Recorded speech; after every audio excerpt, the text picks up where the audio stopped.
Bien, merci d'être resté après cette série de forums, tables rondes qui sont tous aussi passionnants les uns que les autres, dont vous avez remarqué qu'il y avait un fil conducteur. On vous a d'abord présenté les techniques, ensuite les techniques appliquées à l'ORL, et puis après les impacts sur la pratique quotidienne. Et maintenant, la dernière table ronde, il va être question de vivre dans tout ça, puisque il faut bien que nous ayons des salaires, que le système de santé coûte aussi cher. Qui va financer le changement? Comment sera-t-on rémunéré? Par qui? Quelle sera notre liberté? Et quelles seront les conditions dans lesquelles on va pouvoir continuer à exercer, soit en libéral, soit en hospitalier? Donc pour cette table ronde, vous allez avoir 3 intervenants majeurs. Yannick Le Guen, directeur de l'innovation à la DGOS, ministère de la Santé, Philippe Prel, direction médicale d'AXA, et Étienne Cagnard, président de la Mutualité française. Je les remercie d'avoir accepté de se déplacer pour la population des ORL, tout en étant conscients que ce dont on parle aujourd'hui, c'est bien plus large que la seule pratique de l'ORL. Donc si on peut avoir un peu de lumière pour les faire monter, pour qu'ils puissent monter sur la scène. Chacun d'entre eux aura 10 minutes de temps individuel, comme on l'a fait jusqu'à présent. Et on va essayer de respecter le chronomètre. Et moi, je vais vous faire une courte présentation sur la façon dont on peut vivre dans ce fameux nuage qui est le langage à la mode. Et vous savez que l'actualité démontre, comme je l'ai mis dans le film de présentation qu'on vous passe, le Panama Papers existe déjà et on peut imaginer qu'il y ait un Panama médical s'il n'y a pas de borne ou de contrôle au système qui va arriver. Donc, dans les sujets qu'auront à approcher les participants à ce débat, il y aura le paiement à l'acte, qui est un paiement, un mode de rémunération auquel nous sommes viscéralement attachés, et la dématérialisation des actes. Où est-ce qu'on va créer une nouvelle approche? Donc, c'est un des thèmes que sur lesquels j'aimerais faire intervenir nos 3 panélistes.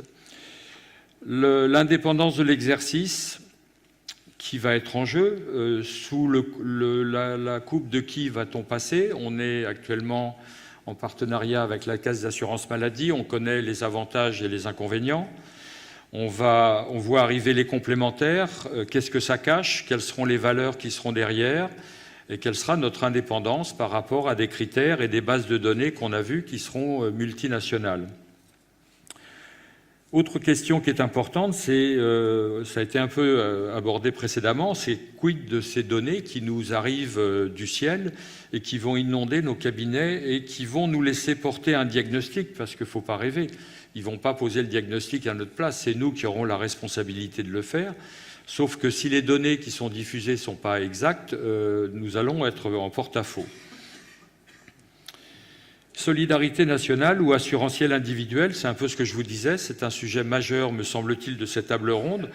On est dans un système, on a été éduqué dès notre naissance quasiment et dès notre formation de médecin dans une solidarité.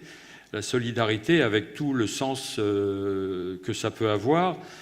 L'assurantiel médical individuel est tout à fait différent, c'est-à-dire je cotise, donc j'ai le droit de récupérer, donc je me fiche pas mal du voisin, alors que, comme l'a dit, je crois, Guy Valencien tout à l'heure, on avait un pot commun et on essayait de le gérer au mieux pour qu'il soit partagé par tous. Est-ce qu'on va devenir des gestionnaires de systèmes de santé ou est-ce qu'on va être asservi? Ça a déjà été un peu abordé, mais je crois que c'est aussi le sujet de cette table ronde, puisqu'on va avoir les représentants de l'État, on a le représentant de l'État, on a le représentant de la Mutualité française et le représentant des assurances complémentaires au terme assurantiel du mot. Voilà, donc ce qui orbite autour de l'ORL 3.0, et comme je l'ai dit, j'espère que nous serons tous Dr House grâce à la technologie. Je souhaite aussi très vivement, et vous connaissez mon attachement, qu'on soit Dr Freud ou Dr Lacan, c'est-à-dire qu'on se rapproche du patient et qu'on revienne aux fondamentaux de la médecine. Donc autour de ce nuage central circulent toutes les informations qu'on vous a données tout à l'heure, et il nous reste le financement, l'indépendance et la solidarité, c'est le sujet de cette table ronde.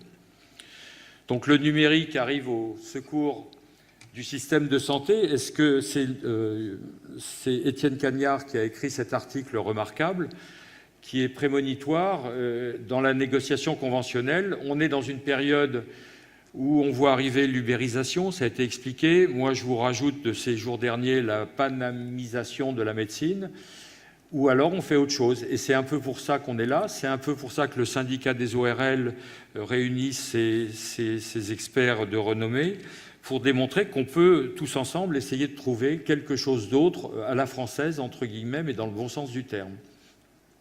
Donc la négociation conventionnelle est bloquée par des rites réguliers qui ont épuisé un peu tous les systèmes, avec des augmentations qui vous font tous bondir de 15 centimes d'euros sur un acte, comme si on était vendeur de baguettes de pain, ce que je ne méprise pas, mais on a quand même fait 14 ans d'études.